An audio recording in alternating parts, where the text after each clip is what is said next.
Bonjour à vous tous, chers adhérents, chers amis. C'est à mon tour de venir vous souhaiter les meilleurs vœux du mouvement de la ruralité et de moi-même, bien évidemment. Et une année extrêmement compliquée 2020 qui s'efface et c'est un euphémisme. D'ailleurs, je ne pourrai jamais parler de chacun d'entre vous, probablement avec ses problèmes, qu'ils soient professionnels, de santé, de famille, d'avenir, de société, d'exploitation, j'en passe les meilleurs. Une année très compliquée où évidemment notre mouvement n'a eu de cesse d'avoir des pensées pour tous ceux qui ont œuvré pour essayer de défendre et de protéger plus les Français, que ce soit le personnel soignant, les pompiers, les forces de l'ordre. J'ai pensé aussi dernièrement pour nos militaires engagés au Sahel et surtout les théâtres opérationnels pour lutter contre le terrorisme. Il est évident que chacun de nous, au quotidien, nous avons fait ce que nous avions à faire. Le monde urbain a retrouvé probablement aussi les vertus du monde rural, où le monde agricole, les circuits courts ont retrouvé leur dimension, malheureusement très vite oubliée, je suppose. Il faudra remettre sur la table ce sujet principal, de redonner à la France sa dimension par son monde rural, avec ses circuits courts, ses produits de qualité, sa gastronomie, réindustrialiser probablement tous nos territoires ruraux. C'est d'ailleurs le futur de notre parti, et on lançait un mouvement de la ruralité dans une année comme celle-là où on n'a pas pu se réunir, où les confinements se sont succédés, n'a pas été chose simple, et je voulais remercier tous les cadres et tous ceux qui sont venus grossir ce nouveau mouvement. On a aujourd'hui pratiquement tous les départements de France qui sont couverts et bien représentés, avec des gens engagés. Nous avons cette volonté aujourd'hui de défendre ces territoires ruraux et au-delà, la France des périphéries. Notre mouvement est en train de construire son programme politique et il sera probablement dirigé vers la fin de la métropolisation, pour le développement des villes moyennes, pour irriguer tous les territoires, que l'on ait de plus en plus d'emplois sur nos territoires ruraux. Le dernier épisode en date, c'est quand même celui qui fait état que les ruraux auraient 2 ans d'espérance de vie en moins, notamment parce qu'ils n'ont pas accès à la santé, et secondo, que les Français les plus pauvres sont dans cette même catégorie. Or, il n'aura échappé à personne que les ruraux sont aussi, pour une bonne part, les Français les plus pauvres, donc les plus pauvres sans accès aux soins. Vous voyez le chantier que l'on a pour défendre cette ruralité abandonnée. Donc notre mouvement est aujourd'hui en pleine construction. Nous avons 2021 devant nous. Nous ne savons pas si les régionales seront en juin, mais peu importe. Nous nous engageons déjà maintenant vers toutes ces élections futures à venir pour porter des messages de la ruralité, de cette France que nous avons dans le cœur, la France rurale, mais au-delà. Nous la prenons, pourquoi la France rurale? Parce que nous sommes convaincus qu'elle est chargée de modernité et qu'elle a aussi un lien entre nos racines et notre avenir, parce que derrière le bon sens paysan, je suis convaincu qu'il y a beaucoup à apprendre et à mettre en place quand on voit aujourd'hui les balbutiements de notre gouvernement, que ce soit à travers la crise du Covid, mais bien d'autres encore. Les Français ont perdu la confiance en la politique.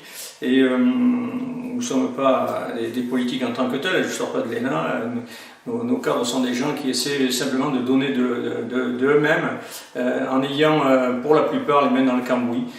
Chacun de leur domaine d'expertise pour essayer d'être au plus juste et au plus près des Français. Donc voilà, nous allons avoir un 2021 chargé. J'espère que pour vous et vos proches, la santé, ce sera la priorité, et puis l'emploi. Nous aurons évidemment à regarder de très près avec la campagne de vaccination dont en ce moment on ne sait pas sur quel pied danser, entre guillemets, entre un vaccin américain, le vaccin français qui devrait arriver en fin d'année. Probablement qu'il y aura une campagne de vaccination à mettre en œuvre et avec prudence suivant les catégories de personnes qui le feront. Sur l'emploi, évidemment, je reçois beaucoup de plaintes et de craintes des artisans qui non seulement n'ont pas pu travailler, mais qui aujourd'hui reçoivent des taxes à payer, certains maires refusant, même de grandes communes, de métropoles, refusant d'alléger ou du moins de sortir la partie Covid, confinement pour lequel ils n'ont pas pu travailler, là aussi beaucoup d'injustices. Il faudra répondre positivement aux demandes des artisans qui sont quand même le cœur de nos emplois en milieu rural et pas que, et pour lequel ils ont toujours donné, et aujourd'hui leur avenir semble compromis avec ces dettes, ces positions un peu ambiguës de certains responsables qui n'ont pas compris qu'ils sont quand même aujourd'hui au plus mal et qu'il y a vraiment un désespoir de leur part et qu'il va falloir y répondre rapidement. De la même manière que ce monde rural nettement attaqué en 2020 comme jamais, par des animalistes. Ouais, on parle du RIP, mais le RIP ce n'est qu'une partie de l'iceberg. Ce sont les grands financiers du monde qui agitent les pantins de l'écologie. Monsieur Rigaud, Monsieur Hugo Clément, tous ces gens-là qui viennent agresser ce monde rural au travers de ses relations aux animaux. Il va falloir y répondre, et pour cela il va falloir de la solidarité du monde de la viande, de l'élevage, mais pas que, de toute la partie du lien des animaux avec les humains, que ce soit la fin des delphinariums, des cirques avec animaux. Aujourd'hui, c'est une attaque contre un marché avec des oiseaux. Demain, ça sera l'aquarium individuel à chaque maison. Après-demain, ça sera tout le monde hippique, les courses, les sauts d'obstacles. Ça sera sans fin. Et si on n'est pas capable aujourd'hui de se fédérer, de s'aider, pour mettre un terme à cette dérive animaliste qui conduit juste à une perte d'humanisme.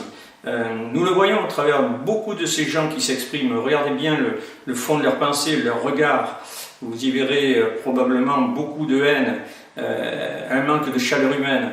Et je crois que c'est souvent un dénominateur commun chez ces gens-là qui vouent leur amour aux animaux, leur haine des humains.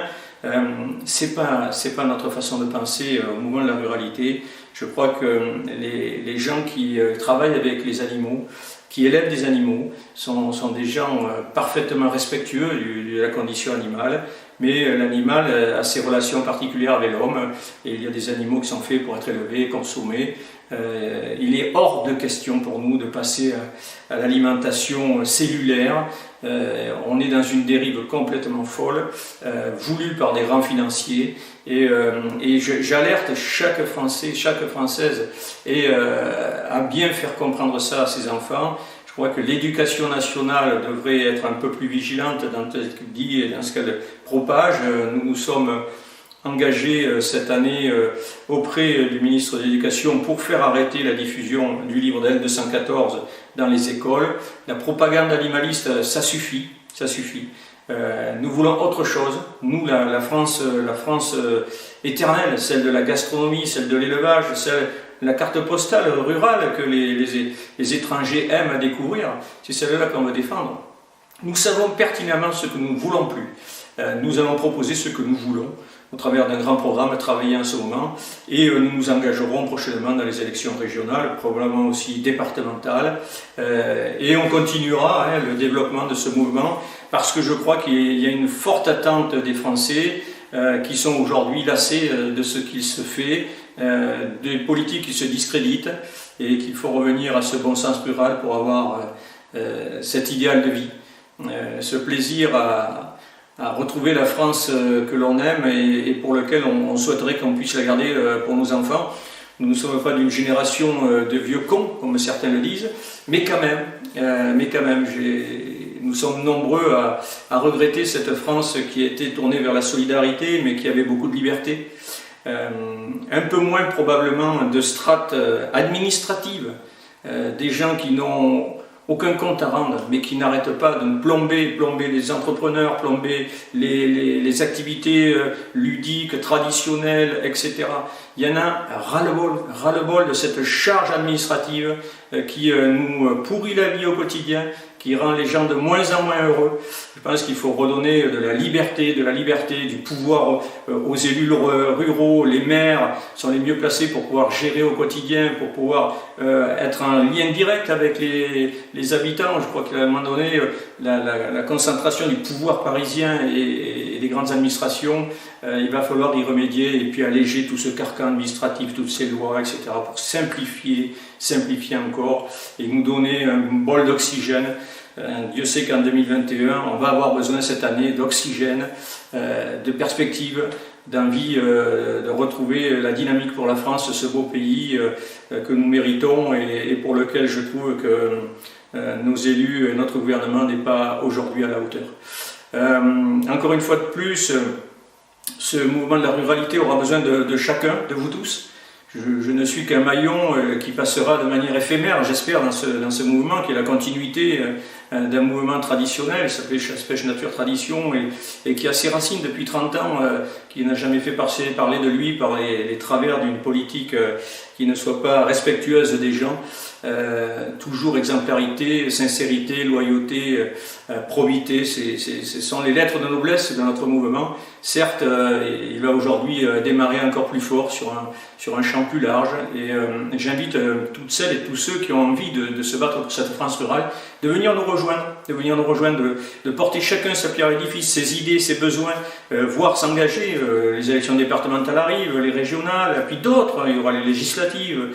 Si nous ne prenons pas notre destin en main, croyez bien que ce sont les Hugo Clément, les Rigaud et d'autres individus qui sont contre notre manière de vivre, qui vont continuer à truster les médias, les places.